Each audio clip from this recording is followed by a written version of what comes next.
The third round of the 153rd Open Championship. Wow, this has been another clinic put on by Scottie Scheffler. It's remarkable what we're seeing. I'll dive into some thoughts that I have on Scottie Scheffler, and just what we're seeing right now. It's pretty special. It's not pretty special. It's extremely special.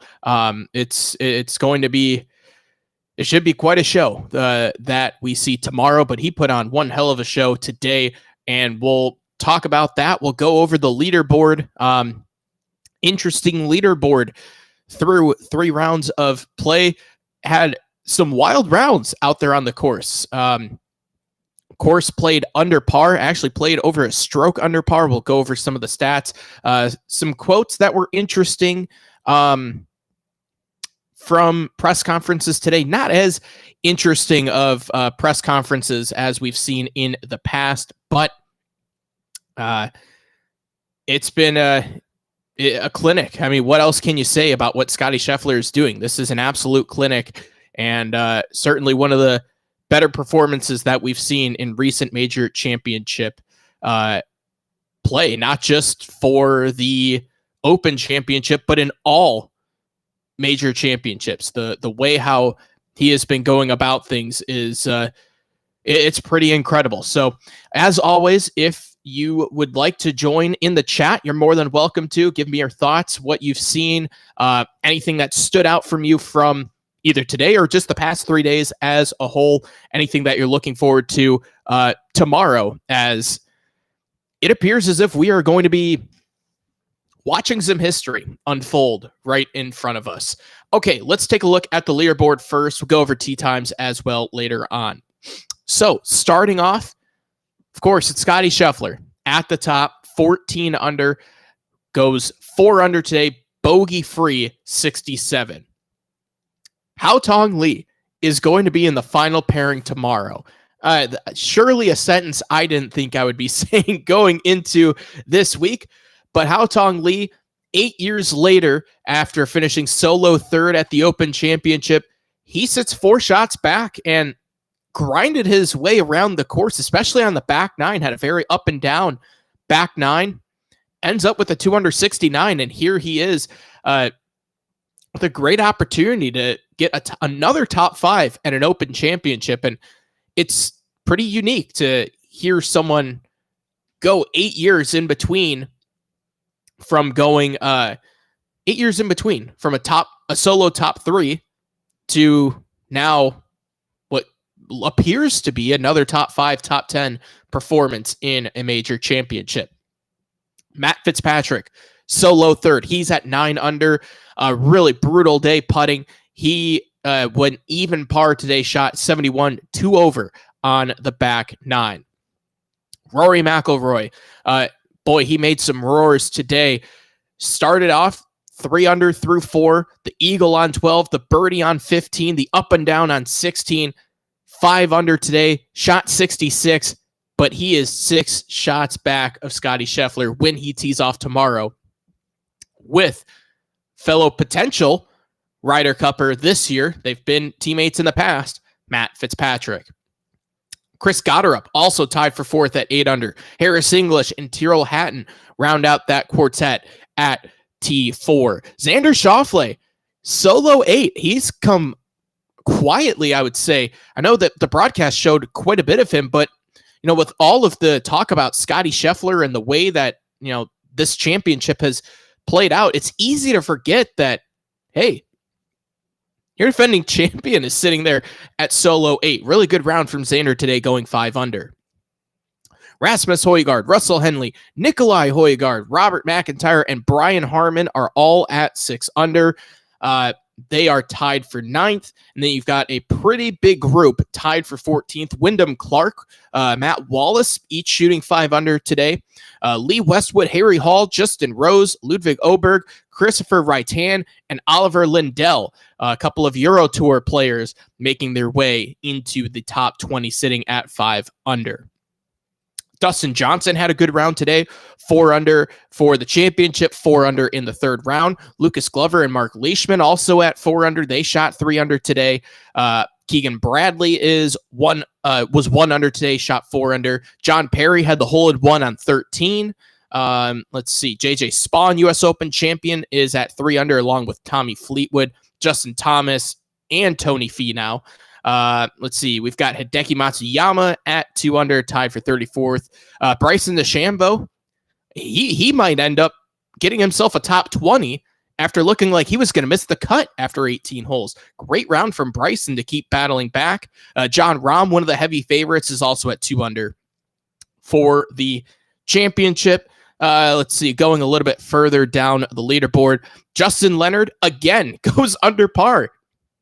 I mean, he's at even for the championship along with Sergio Garcia, but again, another sentence that you didn't think you'd be saying going into this week is that Justin Leonard makes the cut and is sitting at even and has 2 rounds under par. Pretty incredible stuff for Leonard. Jordan Spieth made the cut. He's at 1 over. And Victor Hovland sitting at 2 over. Shane Lowry's at 3 over. He'll be teeing off early tomorrow. Phil Mickelson is at 5 over par. Okay. I think it's obvious where we start at. It's Scottie Scheffler. I mean, it's easy to get caught in the moment and start throwing out things that maybe are a little too hyperbolic or, whatever the case may be. It really feels like this is as close to Tiger Woods as we've seen. Look, I know there have been wider margins of victory in major championships, and he might not end up winning this by 6, 7, 8 strokes tomorrow, whatever it ends up being. I mean, this third round, and it's another great third round. It's eerily similar to what he did at the PGA Championship when he had that tremendous third round that really helped separate him from the field. When he shot 65, round of the day at Quail Hollow 2 months ago, he did all of his work then. And that's when we really started talking about do all of your work in the first 3 rounds, but especially in round 3, if you're close to the lead, give yourself an easy Sunday, if there is such a thing at a major championship. And that's what he did. And he's doing that again today. And I mean, this championship, it reminds me so much of Tiger in 2000 at St. Andrews. It has that feeling where no matter what you do, no matter what the field does, no matter what the course throws at you, what the weather throws at him, he's just going to conquer it and squash the field. Now, Scotty plays a very different game than Tiger, but it's just that feeling of there's nothing that you can do. It's a pretty incredible task that to try and take down Scottie Scheffler week in, week out. And it's phenomenal golf that we're watching. And yeah, I think this is as close to Tiger in 2000 as we've seen. Just the pure domination, and who knows what the analytics and numbers and all the data says. It just feels like it's a truly incredible run that we're seeing, and I don't know if it exactly is like it, but it has that feeling of 2000. You look at the 2000 Open. Tiger shot 67, 66, 67. Score of 200, was 16 under par, led by 6. Now, this week, Scheffler, it's not the exact same, but 68, 64, 67, 14 under, leads by 4. And both times it felt like no one had a chance. Like everyone, the old Larry Bird quote when he was in the 3-point contest, who's playing for second? And that's what this has turned into. And I said it yesterday in our second round recap. He's going to have to lose this tournament as much as anyone has to go out and get it. And not only does Scotty further his lead, he just tosses in a little bogey free just to have an exclamation point onto his greatness. And, he already has 3 majors. Looks like he's going to get his 4th. And it would be 3/4 of the career Grand Slam. And, you think back to the close call at Brookline in 2022, what could have been this year had he putt as well as he was. He's leading the field in putting this week. He is gaining over 2.5 strokes on the green. If he had putted half as well at Oakmont as he is now, we could be looking at Scotty winning 3 majors in a row. It very well could have been possible had things gone a little bit different, which again is like, it's hard to fathom, but that's just where we're at with Scotty Scheffler. This is truly one of the great runs of golf that we're seeing. And I talked about it earlier with, we've seen it with guys in earlier streams talking about, Jordan Spieth or David Duval or, some of these guys where they have these really quick rises, but then they immediately fall off for whatever reason. It doesn't seem like Scotty's going to have that fall off because of how simple his game is. Fairway, green, roll it in, or 2-putt. Get himself into trouble, he'll get himself out of trouble. Those 2 pars on 11 and 14, I think, are going to stand out as much as anything this week, because when you think he's in trouble, there's a little sliver of hope for the field to maybe catch up to him. He slams that door shut with, on 11, unbelievable shot. That thing could have gone 5 feet or 55 yards. You have no idea where it's going to go. Instead, he plops it perfectly on the green, rolls it in for par. And then on 14 gets a disgusting lie. Lies that, you and I would have to take a drop from, because there's no way we would be able to advance the ball anywhere positive. And he knocks it nearly on the green and chips up 1 putt. And at that moment, it's, you start to see the people on X and everyone on social media maybe start to think, oh, this might be over. It has that feeling. Now, it's the same message I said yesterday. He'll have to lose it. And when you look at the guys chasing him, right? Haotong Li will be in the final pairing with him. What does he have in the tank coming down the stretch? Who knows?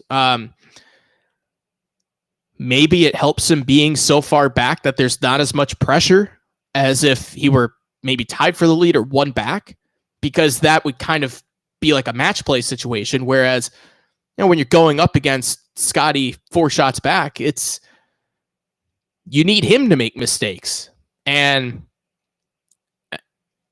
I don't know, maybe he goes out and because of that, he actually plays fairly well. But again, I've been really high on Haotong Li all week long. I think he's going to finish top 5. I think it would, I think he'll probably have another round similar to today. Saw a little bit of nerves in there, but he hung on the back 9 and good enough to get him into the final pairing. I think this is a great week for Haotong Li, but even if he wants to catch Scotty, he has to shoot 67, assuming Scotty shoots even. How likely is that? Assuming Scotty shoots even, Matt Fitzpatrick has to shoot 66. Now, yeah, he did that in the second round, but can he do it again, especially with the way how he finished the back 9? Felt like a lot of the air was out of the sails of Matt Fitzpatrick. He could bounce back tomorrow. Might help him being with Rory. Might not, because they're going to have as big of a crowd, if not bigger crowds, than Scotty will tomorrow. And then you look at Rory. 65 ties where Scotty is right now. And in my opinion, I think the lead is really Scotty's at 16 under. Of course, he certainly could fall back and he could drop a couple of shots. But let's say he drops back too. I mean, Rory would still have to go way under just to catch him. He'd have to shoot like 67, 66 if Scotty is 1 or 2 over. I mean, it's, that's how you have to think of the lead when you have a player like Scotty Scheffler out in front. You have to project, okay, he's probably going to shoot 70, 71, 69. He'll shoot somewhere between even and 2 under tomorrow. Realistically, right? I don't think you can plan for him to go over par. You can hope for it if you're one of those guys that's chasing, but you have to plan on him at the worst shooting 71.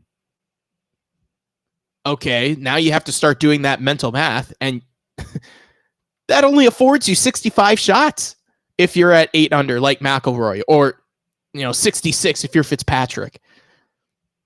It's going to be tough for these guys to chase, and now you start to think about, where does Scotty Scheffler, where is he in the grand scheme of these, greatest players of all time? He's only 29.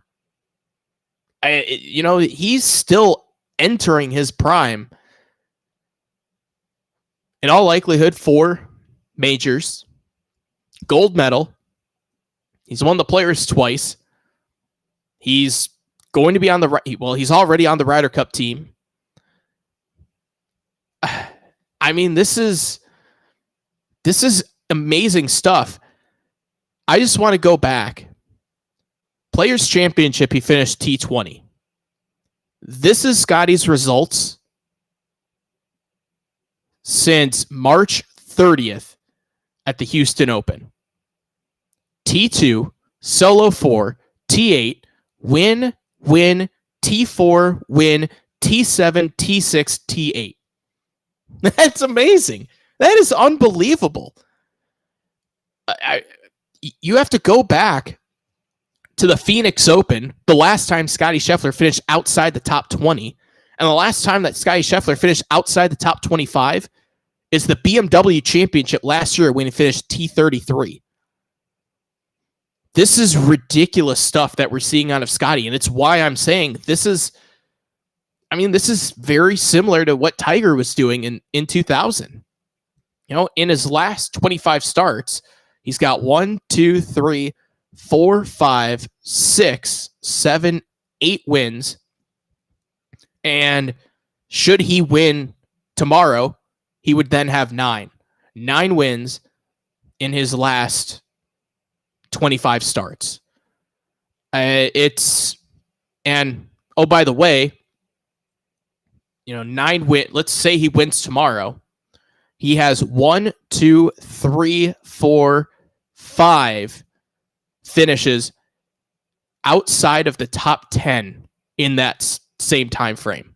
So, judging off of that, he's twice as likely to win as he is to finish outside of the top 10. That's Tiger. That's exactly what we saw from Tiger in 2000, 2001, at his peak. It's unbelievable stuff what we're seeing. And the most incredible thing, I think, is the irons. Putter comes and goes. Driver comes and goes. But when he has an iron in his hand, whether it's a wedge all the way up to a long iron, it seems like it's robotic. It feels like there is no error. I mean, we talk about margin for error in golf. It seems like there's just no error. You take out margin of. It's remarkable what we're seeing. And so that's why I'm saying I think the lead really is about 5 or 6 strokes, because the projection is he would end up probably shooting something either under par or at par. Let's take a look at what he did in the final round of majors when he was leading. So PGA Championship, shot 71. Masters 2024, 68. And Masters 2022, he shot 71. So that puts it right around at that 70 to 69. That's 1 or 2 under. So that's where I'm getting that number from, basing off of a little bit of recent history and just the way how he plays. And it's amazing that we get to witness this. And one of the things that as you get older and once you start covering sports and you remove yourself from fandom, you start to appreciate greatness. And it doesn't really matter where it comes from. As long as there's no like cheating or anything bad involved. But with Scotty, it's so you just have to appreciate what you're seeing because you don't see this all the time. This isn't normal. This isn't what you expect out of even world number 1.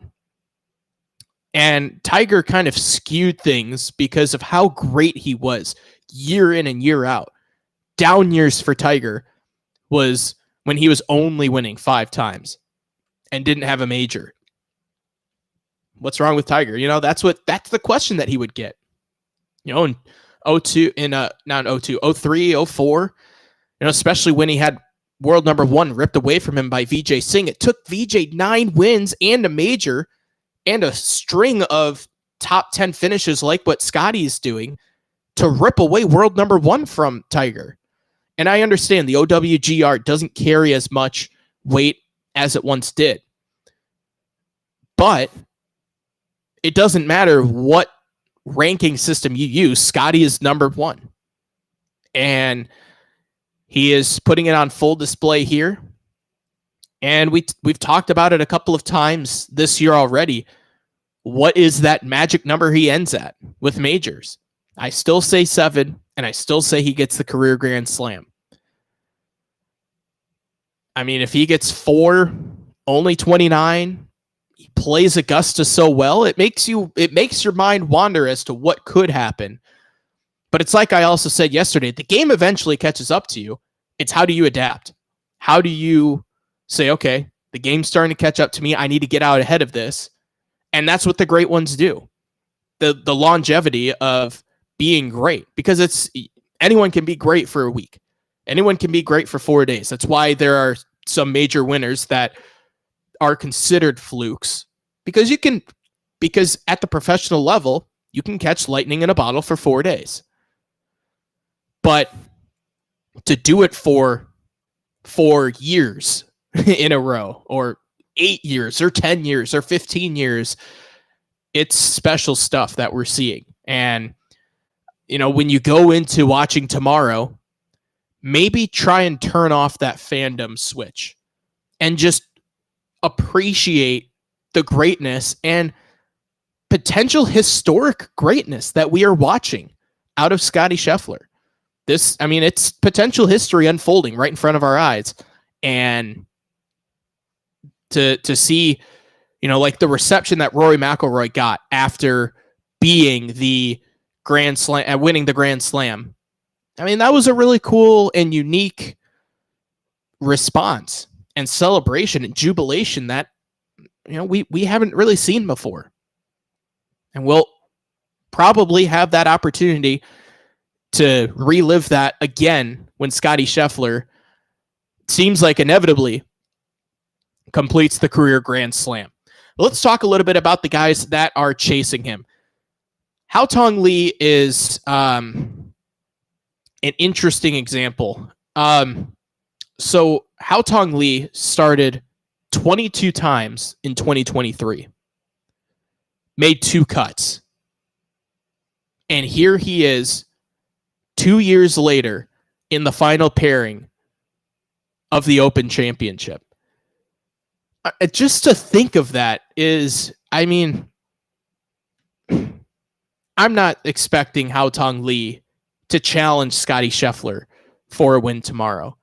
But I think this week has been unbelievable for him. This is the week of his life. And the crazy thing is, he's also only 29. And he talked about it earlier in the week. I can't remember which day it was, but we talked about one of his quotes where he's been playing on the European Tour, and he feels like that's helped him out, especially this week in links golf, figuring out how to play and why he's able to play so well this week and recapture that lightning in a bottle he had 8 years ago at the 2017 Open. And it's a different perspective that, I mean, frankly, I didn't really think of. Like, oh yeah, maybe playing in all of these different types of conditions, because the Euro Tour, they go all over the world. So they're playing at different elevations, different wind, weather, are you at sea level? Are you, way in the air, mile and a half elevation from sea level? There's so many different variables on that tour compared to what the PGA Tour or even LIV sees. And it gives you maybe a different perspective on how to play different shots, because you're not playing the same style of golf week in, week out. And I think that's really helped him, and that's put him on full display. And we talked about Brian Harman yesterday, talking about that creativity and that artistry that you have to perform well in an Open Championship. And we've seen that all throughout the years. And I brought up the Todd Hamilton example multiple times of the way how he decided to chip all around the green with a hybrid. Well, that kind of creativity works. You have to sometimes think a little bit outside the box, unless you're Scottie Scheffler, because he seems to be so dialed in and so automatic that he doesn't have to worry about that. But he does have that creativity, especially on left to right shots for Scottie. But I think Haotong Li, it's a really cool week. He's the first player from China to be in the final pairing. I believe they said at any major. I think it's a really cool story, and it's one to, I think, really appreciate. I think it's one to really appreciate as we go into tomorrow. Just trying to see if I can get that stat up there, but it's fine. But no, Haotong Li, great week. And like I said, he's 111th in the OWGR. Data Golf has him at 156. So cool story to watch tomorrow unfold. Matt Fitzpatrick lost nearly 2 strokes putting today. Yeah, that's 37 coming in. Had the eagle on 2. I mean, he was asked about his putting. Pretty much just saying that they wouldn't go in. They went in yesterday and they didn't go in today. He said that he felt like he left himself too many short mid-range, like 5 to 8 footers. And, I was actually watching something yesterday from Arizona State. Their men's golf coach was talking about they celebrate tap-ins down at ASU because if you're tapping in all day, pressure's off, especially if it's just if it's your second putt. You don't want to be tapping in for a 3 putt. But if you're tapping in for your second putt, that's okay, because you're not grinding over the 3, 4, 5, 6, 7, 8 footers like some of your competitors might be. And eventually it catches up to you. Even if you get hot with the putter, at some point, you're going to miss one. I mean, that's just how it goes. You can't make them all from 5 to 8 feet. And as frustrating as that is, even for the average golfer like you and I, you're not going. Even the pros don't make them all, which is a separate conversation about amateurs lowering their expectations. But he's even talking about how that pressure starts to build up as the round goes on. And Fitzpatrick says directly, you're hoping for a 25, 30 footer to go in, which is hard to sustain over the course of 18 holes. Bingo, right on the head, nailed it. That's exactly why you can't be giving yourself those kinds of putts all day long. I mean, unless they're for birdie and an eagle every once in a while. But when you are trying to grind out pars from that type of distance, the hole gets smaller and smaller and smaller. And eventually you're going to start to run out of that momentum and gas. And that's kind of what happened with Fitzpatrick today. Feels like he's going in the wrong direction heading into the final round. But I mean, sometimes that works out for players because you can turn off those expectations and you end up going bananas in the final round. So maybe that's what happens with Fitzpatrick. But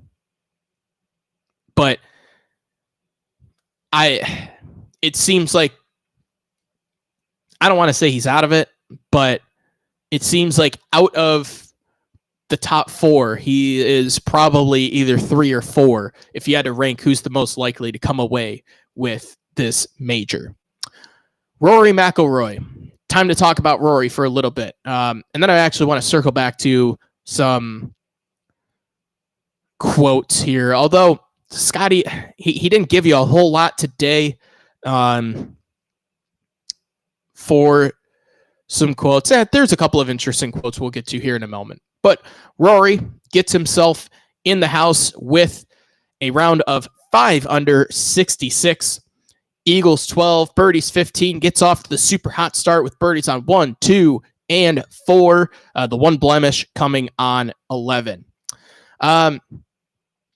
So Rory talks about the he had that weird shot, which is probably going to be the shot we remember the most, maybe from this whole tournament, is that shot where Rory hits it on 11 and the second ball pops up from Narnia and he's like, what the hell is this? I think that's a first for me. I don't think I've seen a lot of weird stuff happen. I don't think I've seen that happen on a golf course before, where you hit your shot and a second one pops out from underneath. Ends up going on to make bogey. And then he talks about the bounce back on 12, where he makes that eagle. And Rory says, quote, yeah, this could be one of the coolest moments I've ever had on the golf course. The roar when this ball went in was insane. It was insane all day, but the noise after that putt went in was incredible. And yeah, I mean, that's like a Tiger roar at Augusta, a Jack Nicklaus roar, and it's a Rory roar in his hometown. Not hometown, but home country, in his backyard. And yeah, that was a great moment to see that thing roll in. And you could tell how much that meant a lot to him. And he brought it up a couple of times today in his press conference. He was asked, was it fun today? And he seemed to have a lot more fun than the first couple of days. He said, yeah, that was a lot of fun. There were a few moments on the course. The eagle putt on 12, the putt on 1 were some of the loudest roars he's heard on a golf course. Incredible to play in front of all these people in that atmosphere. And he's excited to get one more day of it tomorrow. And he says that he's got a chance. He needs to get off to a great start like he did today. And he feels like if he can do that, anything can happen. He also goes on to say Scotty's the best player in the world right now. I think that's clear for everyone to see. He's just consistently so good each and every week. He tees it up. So it's going to be a tall order to be able to catch him tomorrow, but he looks forward to the challenge. And that seems like that's kind of been Rory's mantra this week, has been looking ahead and looking forward to this challenge. He also said he's going to watch Oppenheimer he watched it last night, got through an hour of it, and he might finish it in the morning. And he talked about trying to take his mind off of mind off of what's going on with the tournament and try and keep himself relaxed. But just an interesting movie choice for him going into the final round. But I think if there's someone who's going to catch him, it's Rory. I think it's crazy to think that 66 isn't good enough, probably, to catch Scotty tomorrow. He's going to have, the round of his life that was similar to when he was a 16-year-old playing at Royal Portrush and shooting 61 for the course record. I think he's going to have to channel some of that. He's absolutely correct in getting off to a hot start. Needs to play the middle portion a little bit better. 7 possible birdie out there. 7 was the second easiest hole on the course today, and he did not birdie it. So that's a place where when you're chasing Scotty and you have to be perfect, you need to end up making birdie on some of those holes. I think he's got a chance. Data Golf has him at a 3% probability of winning Rory McIlroy. I think that's fair. I think that's right around where I would quantify it, somewhere in that 3 to 5%. But we'll see. We'll see what he's got tomorrow. It'll depend on the start. And it'll depend on the start for everyone tomorrow as to how will this day shape up. But either way, I think this week's going to mean a lot to Rory. He knows he's in the Ryder Cup. He's already had a phenomenal year. And for him to, I think, get some redemption from 2019 when he missed the cut and to put on a show for his fans, it's cool. It's been a really cool week to watch for Rory, but he's got a lot of work to do. Chris Gotterup, Harris English. I mean, they're there. I'm not expecting them to do anything major tomorrow. Tyrrell Hatton, I think, is the only other guy that might go super low. The always entertaining Tyrrell Hatton. I think below that, I don't see a whole lot going on. Do want to shout out Lee Westwood, though. Goes out in 40, comes in at 29 with a putt for 28 that he said in his post-round press conference. He goes, it was about 15 feet. As soon as I hit it, I thought, oh, I've made it. It's gone right in the middle. And it dived left inside of, I almost thought it was going to dive right at the end. Sam, who he was playing with, Sam's drifted off to the right, and that one was perfect on the left half. It went, it just went a little bit left. It was a mystery, that one. And man, it certainly looked like he was going to roll that in. And with his insight, that makes you think, wow, how didn't that go in? Incredible stuff, though, from Lee Westwood, who he could be looking at a top 10, maybe top 5 at 52 years old. He's, and he talked about it earlier in the week. I can't remember if we talked about it as well, but he was saying he didn't show up the last couple of years because he didn't feel like his game was in that type of place. And it's in a great place right now. It's the Lee Westwood of old is showing up once again. Easiest hole on the course, 12th hole, the par 5, played 0.7 strokes under par. The 7th hole played half a stroke under par. 2, 5, 6, 10, 15, and 17 all played under par. The 3rd hole and the 18th hole played pretty much even for the day.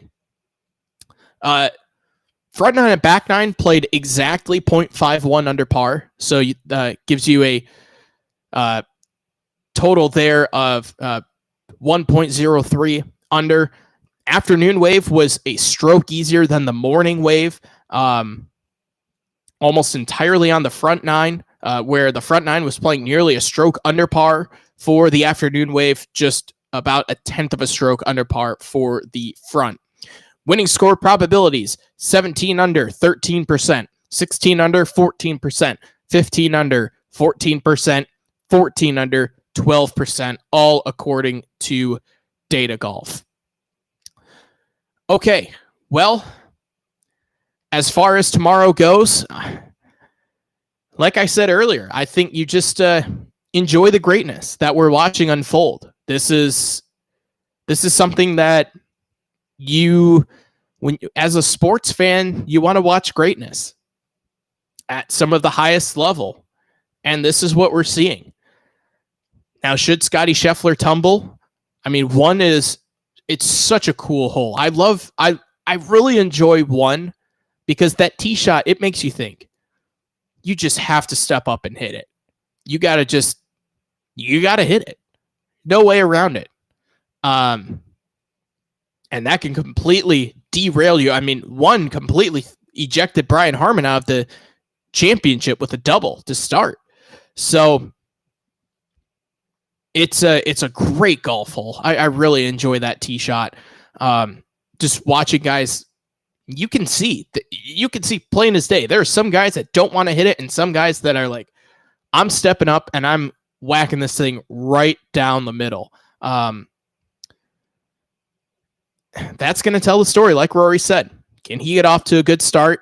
And he'll need some help from Scotty, unless he has, a 63 or 62 in him. Scotty's going to have to tumble. How will Haotong Li handle the pressure? Let's go over tee times really quick before we say our goodbyes for today. Scotty Scheffler, Haotong Li, final pairing. Matt Fitzpatrick, Rory McIlroy, 10 minutes after before them as the penultimate pairing. Chris Gotterup and Harris English are paired together. Tyrrell Hatton, Xander Schauffele, Russ Henley and Nikolai Højgaard, Robert McIntyre and Rasmus Højgaard. Wish they could have put the Højgaards together, but it is what it is. They used to actually handpick the pairings like in the Masters, and I go back and forth on if that would be interesting or not, because on one hand you don't want like fabricated drama, you want it to be played out in front of you. On the other hand, it's like, I don't know, would you rather watch Scotty and Rory play in the final pairing tomorrow, or would you rather have Rory have to literally be looking behind him the whole day, seeing what Scotty's doing? I don't know, just a thought. But I go back and forth on that, and some, it's like one of those things, depending on how my mood is when I wake up.